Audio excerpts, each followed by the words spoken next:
Good afternoon, guys. Welcome back to episode 9 of the KnightCASTle podcast. I am your host, Demetrius Montero, alongside my co host, Matthew Feldman.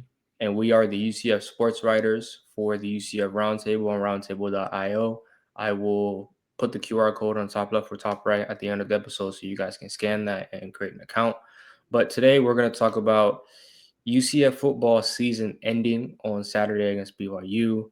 Men's hoops currently on absolute fire right now. And a little bit more about UCF alum RJ Harvey, who had an amazing game against the Commanders yesterday in an overtime victory. So first, let's get started with UCF season ending on Saturday against number 11 BYU. I wrote the gamer for that, and it was a pretty shocking first quarter. To be absolutely honest with you, it was an outlier, to be fair, because the trend this season has been UCF has sucked on the road. They can't start fast. Their opponents punch them in the mouth. They're up 14, 21 points before half, before UCF even cuts into the lead, right? So UCF got out to a 14-0 lead at the end of the first quarter. You had a touchdown from freshman running back Ajimina Adai. He had it was a pass, it was a receiving touchdown. So he got on the board. I forgot what the first touchdown was. I think it was a Taven Jackson pass. Uh, Mm. I'd have to look at that again. But nonetheless, you started off hot, right? What the Knights wanted to do in every road game is something they did in the final game. And that's a little bit of improvement. You'll take it because you absolutely need that against a ranked team. And after the first quarter, you kind of get that feel like, oh, UCF might upset the Cougars. They might kick them out the college football playoffs because prior to the matchup, BYU had a 52% chance to make the college football playoffs. And with having a coin flip, you need the higher ranked teams to lose and the lower ranked teams to lose. And you can't lose. So a lot rolled on that game for BYU. And losing would almost ultimately mean they miss the college football playoffs. And from the second quarter forward, they just woke up. They showed ESPN2 why they're the number 11th ranked team in the country. They outscored UCF 41-7 from the second quarter forward. At the end of half, it was 17-14, and then the third quarter was an absolute disaster before UCF scored. Barrett Bachmeier was just lighting up the defense. LJ Martin, the Big 12 leading rusher, was just running through UCF's front line. He was getting he was a workhorse. He was getting all the short yardage runs, and then he was getting his team in position to be in the red zone and punch in a couple 1-yard touchdowns. So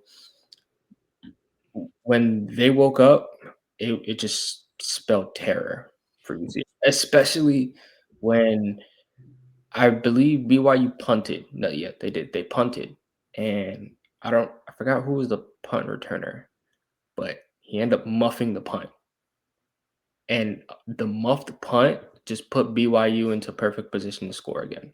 So that's something where once BYU got the momentum on their side, it, what else could UCF do?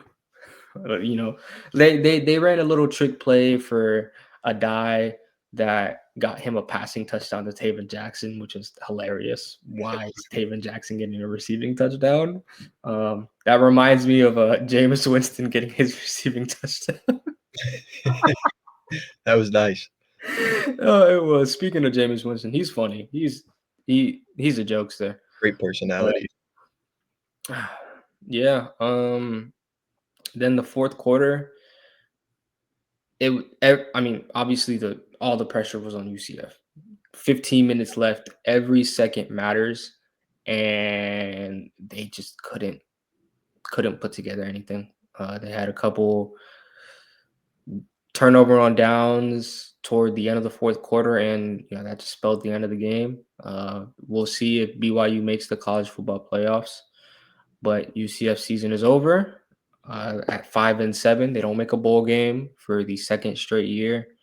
But I will say there's definitely a bright future for the Knights because Scott Frost took a team that was injured the entire season. You had injuries at almost every key position throughout, from game one, you missed this player. Game four, you missed these players. In game seven, you missed these players, but got this player back. So being able to navigate an injury riddled season and still finish the game away from a bowl game, it's pretty impressive. And he's been able to retain a lot of players. I don't think many players will enter the transfer portal. We'll talk about it later. He's also gotten some commits to flip from another school to UCF.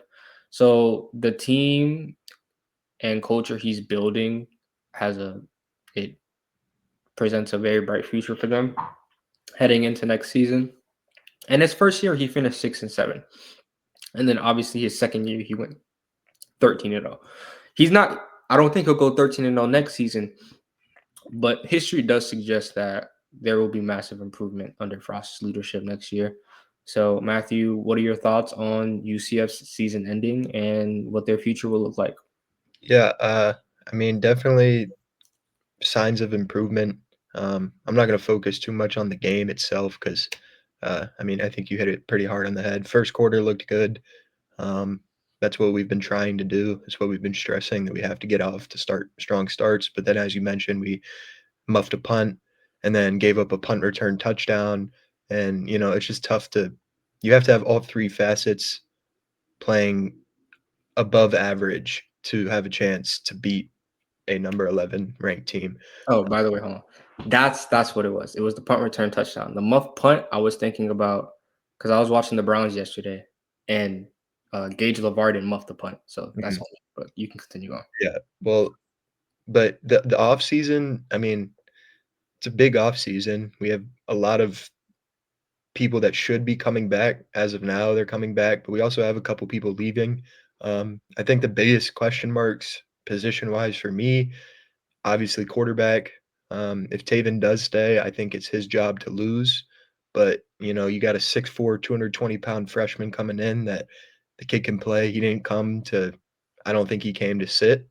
So we'll see what he can do. But Taven's an interesting player to watch because sometimes when I watch him and he's rolling, I'm like, all right, like this is the guy. Like next year, I'm cool with going into this guy.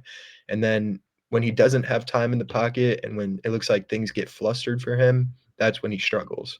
So I think the biggest position group that we need to improve going into this next offseason. Also, we had some injuries, but it's the O line.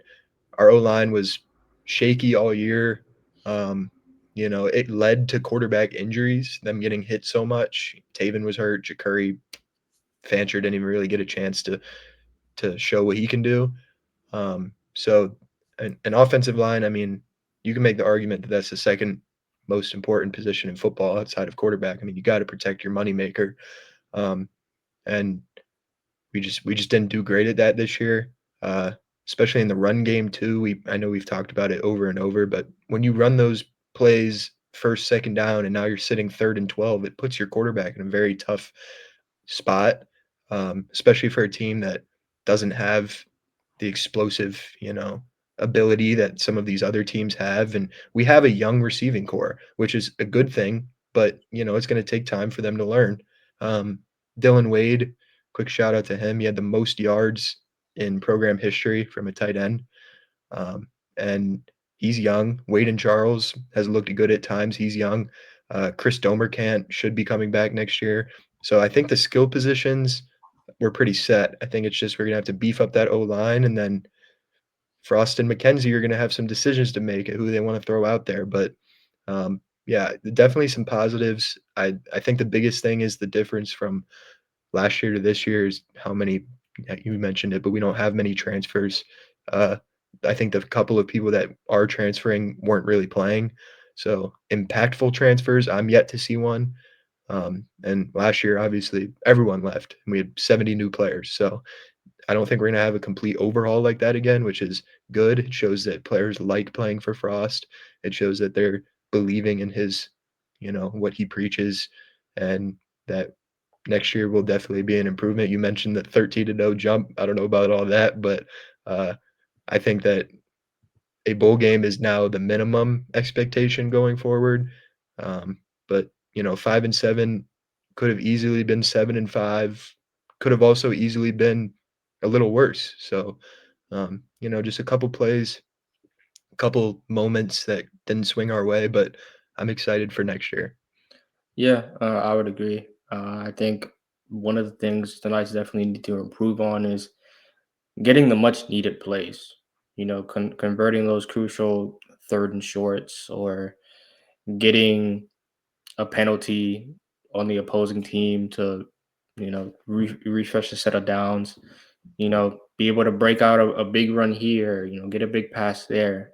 That's one thing they definitely did not have this season consistently, was just getting the plays they needed. When your back is against the wall, when BYU's back was against the wall, they were converting third downs. They were converting fourth downs and just extending those drives and chewing more time off the clock. That's something that the Knights definitely need to get better at. And I think they will, especially, with a young team having all the snaps they played throughout the season, guys that are going to be back on the team next year, and just the trust that Frost has in the young guys to also perform. Because if you can perform, he'll put you out there on the field.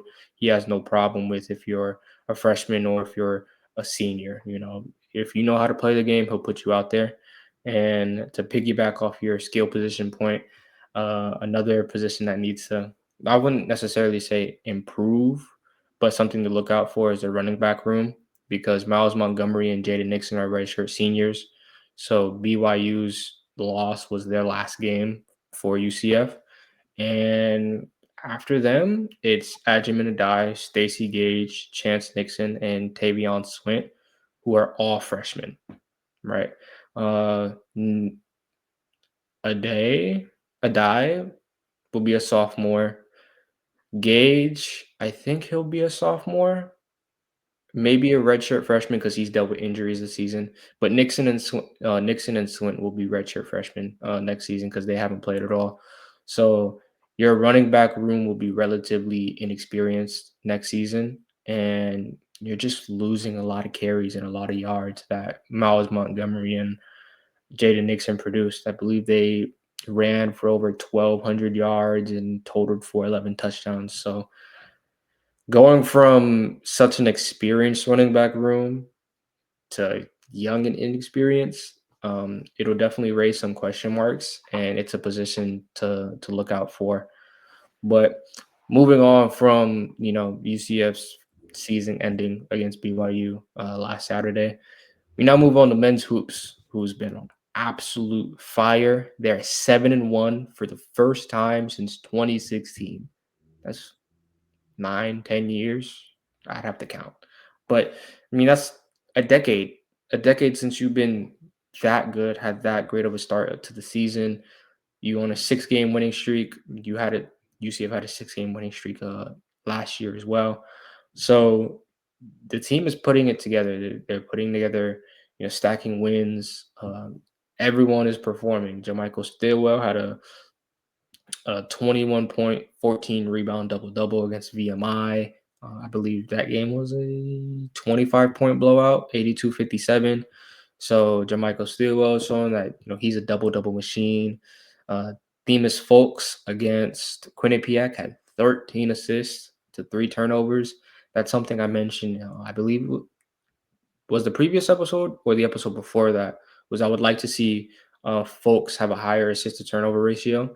And that game, he blew it out the water, right? 13-3 is absolutely insane. And that's what you want to see from your floor general. Be able to dish the ball and not turn it over, because you don't want to give your opponents extra possessions.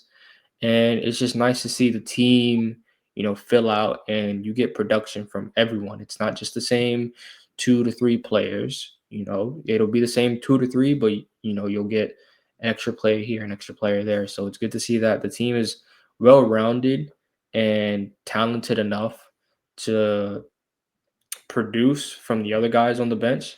And it's led to a 7-1 start for the season. and you definitely need to stack wins, especially this month since it's the 1st of December and conference play does not start until next month in the new year. So, Matthew, what are your thoughts on men's hoops going 7-1, and what are some of your observations from some of the players in this streak? Yeah, I mean, it's definitely good to win the games that we're supposed to win, because if you lose the games you're supposed to win, that's what comes back to get you when you're a bubble team in March Madness. They look at those, quad 2 losses, quad 3 losses, whatever it would be. So winning these games and, a win's a win. A win is tough, especially in this environment of college hoops. These guys that are going to these smaller schools, it's not always because that's their talent level anymore. It's just, that's the opportunity that provided them. And most of those guys won't be there next year. So winning these games against, maybe not the greatest of competition is also a way for these guys to get reps, become more, synergy with each other. Um, but yeah, I mean, the depth is this is the best depth that I've seen us have since I've been at UCF. You mentioned Stillwell. That game against VMI, he led the team in points, rebounds, assists, and steals. So the guy is, I mean, he can play a lot of different roles, put on a different hat for this game. You need me to go rebound and not score, sure, but he has the ability to score really anywhere. He's kind of undersized, but he has good touch. He likes to get to his little floater, a little mid range, and he's an animal on the glass, and that's big, especially when we're going to be playing against Big 12 schools who have that size and have that ability. And then another guy, Jeremy Fumena, against Quinnipiac, he had a career high 18, 7 rebounds as well. So it's good to have size. You can never have enough size, especially if a guy gets in foul trouble. Now we have another guy who can come in and pick up the slack. Another thing I thought was very interesting against VMI, Riley Kugel did not score, which we won by 25, and he had 0 points, which, I don't think that will happen again this year. It's hard to keep our best player scoreless. But winning by 25, dropping 80 points, we shot 4 of 30 from 3, and our best player didn't score, and we dropped 82 points. So that means that we're, doing the other things well that we can control. You're not always going to make shots. Your best player is not always going to have it going, but we have guys that can pick up the slack, and I think that's the biggest part. Um, the NCAA dropped its first net rankings today, which takes into account, strength of schedule, quad 1, quad 2, all that, and we are 58th. Um, I think beginning of the year, we were around 60 something, so we've shown improvement already in their eyes, but that's that ranking's 10th in the Big 12. So the Big 12 is super strong this year. Um, so but these are all great ways to, as I said, continue to become comfortable with each other. Um, this month, a lot more practicing opportunities. We only have 4 games in December. It's against Towson, Mercer, FGCU, and FAU, all at home. So we could easily be 11-1 rolling into conference play, which begins. We don't. We're not easing our way in. We have Kansas game 1, January 3rd. So Aaron uh, Peterson. yeah, and he should be back by then. He's been hurt, so but these are good wins, and a win's a win. And if you're 11-1 going into Big 12 play, it doesn't matter who you beat. Winning 11 games and especially doing it in a row after starting 1-1, it's tough to do. So, riding that momentum into Big 12 play could be huge. But yeah, I'm just really impressed with the depth. There's been questions around Coach Dawkins, but it seems like that he went out and got guys that fit. And we kind of have every piece that you're looking for. We have Themis, who's that floor general. We have Jamichael, who's going to get on the boards and hustle and play hard and do whatever really you need him to do. And then we have Kugel and Burks, who you can expect 10 a game minimum. Like they're going to get theirs. That's going to be the focal point for the other team's defense. So if we have guys who can come in and play around those central pieces, which it seems like we do, we can make some noise. Yeah.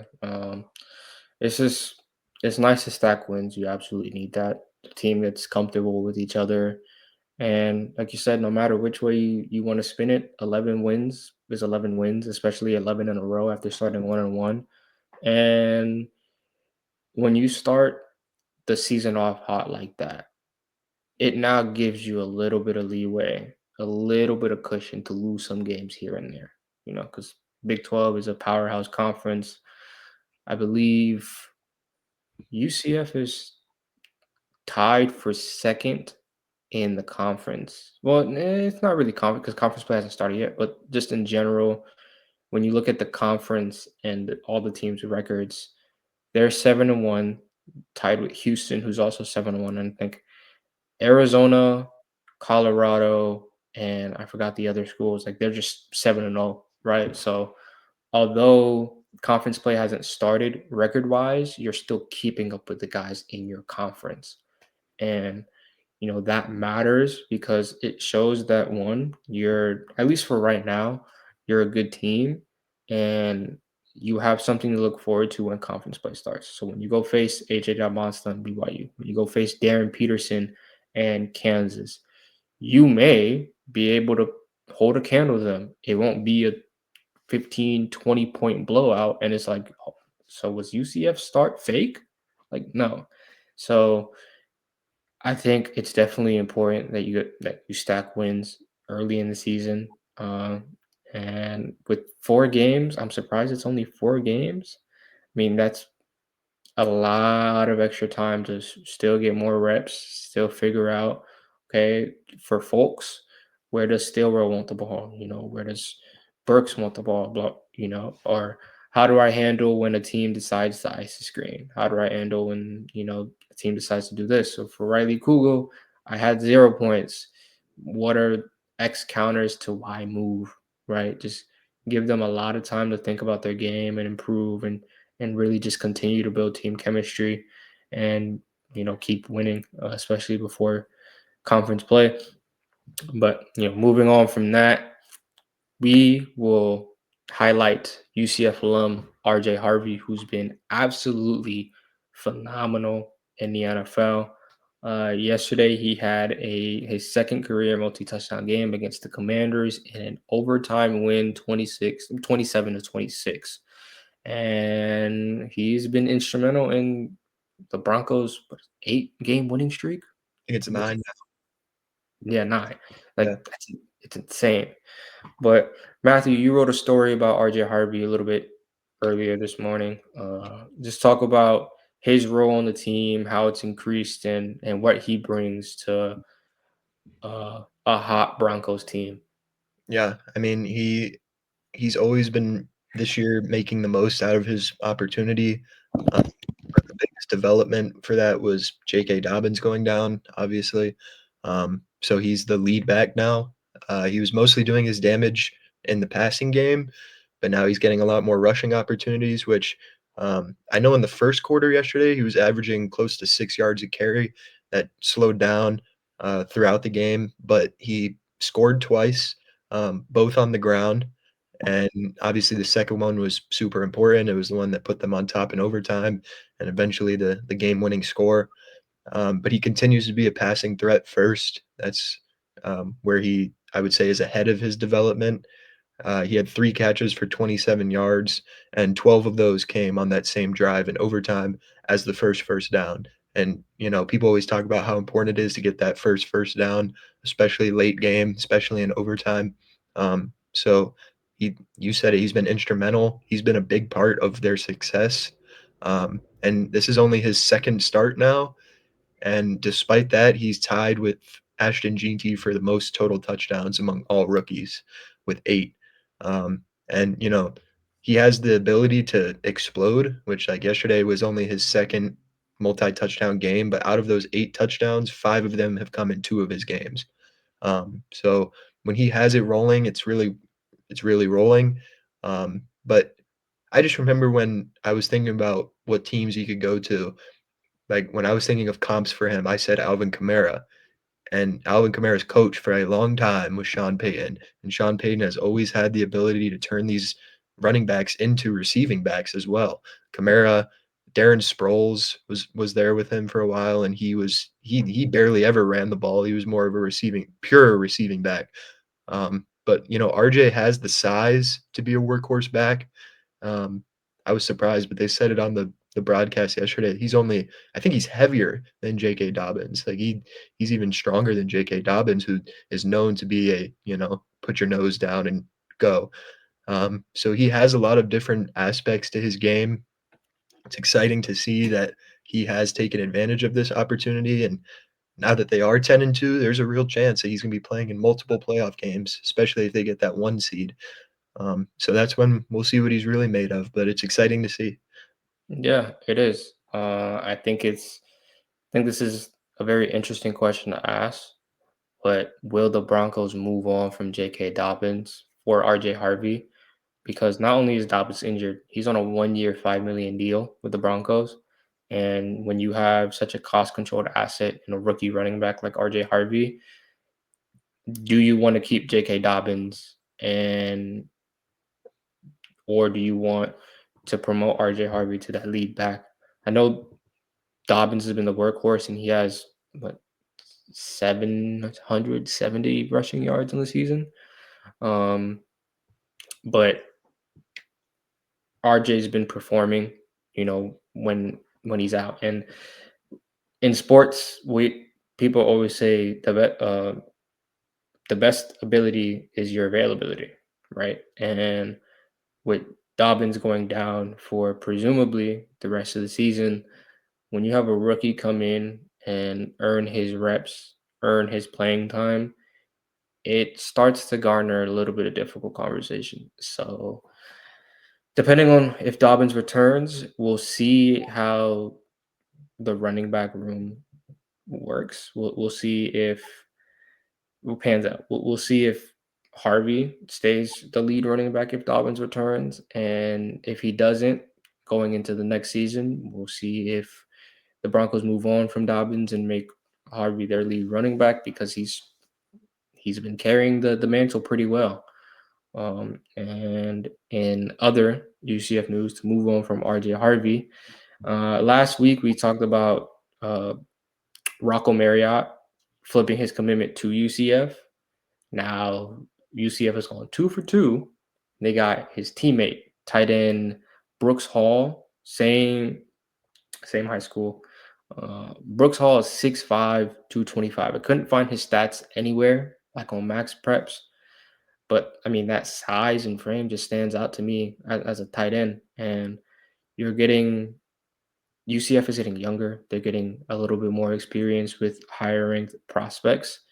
And I think that says a lot about, how these prospects, view Coach Frost, how they look at UCF and they go, yeah, they finished the season 5-7, but there's a little bit of I could see myself contributing to this. That you have a true freshman wide receiver in charge. You have a true freshman running back in Ajamin Adai, and you Frost is trusting his young guys to actually play and contribute. So it's just a sign of a culture change and being able to get younger and not just rely on, you know, getting transfers. The fact that you're getting, 3, 4 star commits, even guys flipping. I think that says a lot about Frost, his leadership, and what it means for UCF in the future. So, what are some of your quick thoughts? Yeah, it's like you said, it's good that we can have maybe not the best season on paper and still attract these players who it's not like we've been, gunning for these guys. This was all kind of a quick development. I know Rocco took his visit, came to the Oklahoma State game, and committed very shortly after that. Usually, it's kind of a process. And I know obviously he was at JMU, and uh, this Brooks Hall guy, he was at South Dakota. But the ability to flip someone is even harder than the ability to get a commit right away because they've made a verbal commitment to the university that they were already a part of, but they obviously saw something that they believe they can, like you said, contribute. And I think that they'll be able to contribute right away. We mentioned Dylan Wade earlier, but he's not going to play every snap. So if Brooks Hall will most likely have the ability to play, and if Rocco wins that job, he'll be vying for his boy to play with him. So it's good to see that, and they're in Missouri. It's not like they're a local product. So Frost is going, national, which easier said than done, but he's going and he's finding kids that want to come play for him, and I think that's the biggest thing.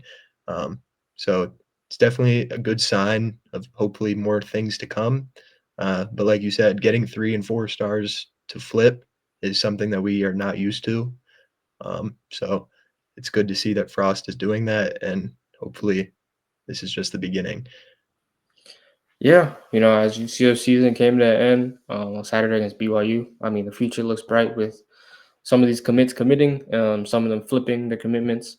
But that'll bring an end to episode 9 of the Night Castle. I'm your host Demetrius Montero with my co-host, Matthew, and we're the UCF sports writers of the UCF Roundtable.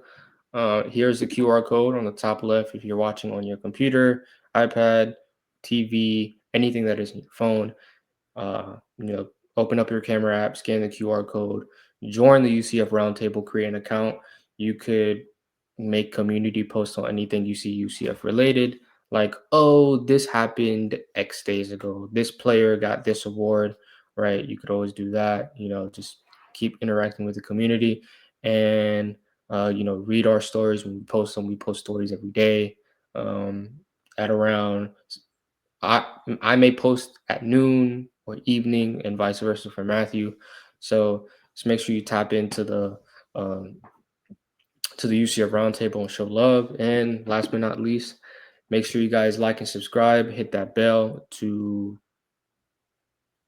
turn on notifications, and watch our Monday episodes, our Friday episodes, and you just continue showing love to us and continue growing the channel. That's what we want to do. We want to keep you guys updated on anything UCF related. Probably some things outside of UCF every now and then too. But we love to interact with you guys, and that'll bring an end to episode 9. Peace. Everyone have a good day too.